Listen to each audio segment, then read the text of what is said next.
ಅದು ದಕ್ಷಿಣ ಕಾಶಿ ಅಂತಲೇ ಪ್ರಖ್ಯಾತಿ ಹೊಂದಿರೋ ಕ್ಷೇತ್ರ. ಆ ಕ್ಷೇತ್ರದ ಹಂಪಮ್ಮ ಶ್ರೀ ವಿರೂಪಾಕ್ಷನ ಸನ್ನಿಧಿಯಲ್ಲಿದ್ದ ಆನೆಗಾಗಿ ಸ್ಥಳೀಯರು ಭಾವನಾತ್ಮಕ ಹೋರಾಟ ಮಾಡಿದ್ರೆ ಆ ಆನೆಯನ್ನ ಸಾಕ್ತಾ ಇದ್ದ ಮಾವುತರ ಕುಟುಂಬ ಕಣ್ಣೀರ್ ಹಾಕಿದೆ. ಅದ್ಯಾಕೆ, ಎಲ್ಲಿ ಅಂತೀರಾ? ಈ ಸ್ಟೋರಿ ನೋಡಿ.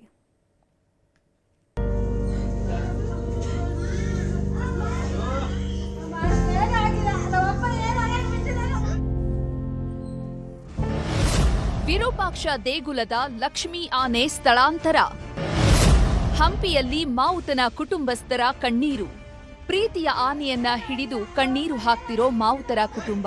ನಮ್ಮ ಆನೆಯನ್ನ ಎಲ್ಲಿಗೂ ಶಿಫ್ಟ್ ಮಾಡಬೇಡಿ, ಇಲ್ಲೇ ಉಳಿಸಿ ಅಂತ ಪಟ್ಟು ಹಿಡಿದಿರುವ ಜನ. ಈ ಎಲ್ಲ ದೃಶ್ಯಗಳು ಕಂಡು ಬಂದಿದ್ದು ಐತಿಹಾಸಿಕ ಹಂಪಿಯಲ್ಲಿ. ವಿಜಯನಗರ ಜಿಲ್ಲೆ ಹಂಪಿಯ ಶ್ರೀ ವಿರೂಪಾಕ್ಷ ದೇಗುಲದ ಆನೆ ಲಕ್ಷ್ಮಿಯನ್ನ ಜಿಲ್ಲಾಡಳಿತ ಕೋಲಾರಕ್ಕೆ ಸ್ಥಳಾಂತರ ಮಾಡಿದೆ. ಆದರೆ ಇದಕ್ಕೆ ಸಾರ್ವಜನಿಕರಿಂದ ಭಾರಿ ವಿರೋಧ ವ್ಯಕ್ತವಾಗಿದ್ದು ಲಕ್ಷ್ಮೀ ಆನೆಗಾಗಿ ಅಭಿಯಾನ ಶುರುವಾಗಿದೆ. ಆನೆ ಒಂದು ರಿಚುವಲ್ಸ್ ಮತ್ತೆ ಭಾವನಾತ್ಮಕವಾಗಿ ನಮ್ಮೊಂದಿಗೆ ಬೆರೆತಿದ್ದ ಅದನ್ನು ಕಳಿಸ್ಬೇಕಂದ್ರೆ ಬಹಳ ದುಃಖ ಆಗುತ್ತೆ.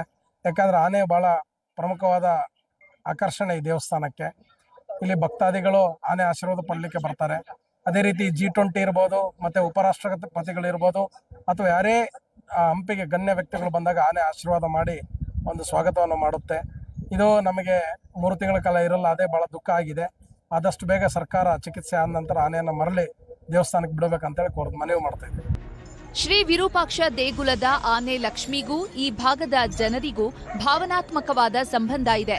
ನಿತ್ಯ ಹಂಪಿಗೆ ಬರುವ ಜನರಿಗೆ ಸೊಂಡಿಲಿನಿಂದ ಆಶೀರ್ವಾದ ಮಾಡುತ್ತಿದ್ದ ಲಕ್ಷ್ಮಿ ಈಗ ಅನಾರೋಗ್ಯದಿಂದ ಬಳಲುತ್ತಿದೆ.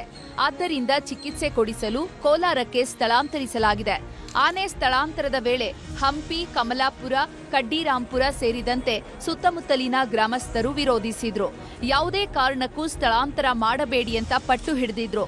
ಯಾವುದೇ ಆತಂಕ ಬೇಡ, 3 ತಿಂಗಳ ಚಿಕಿತ್ಸೆಯ ಬಳಿಕ ಮತ್ತೆ ಹಂಪಿಗೆ ಲಕ್ಷ್ಮೀ ಆನೆಯನ್ನ ವಾಪಸ್ ಕರೆತರುತ್ತೇವೆ ಅಂತ ಜಿಲ್ಲಾಧಿಕಾರಿ ಭರವಸೆ ನೀಡಿದ್ದಾರೆ.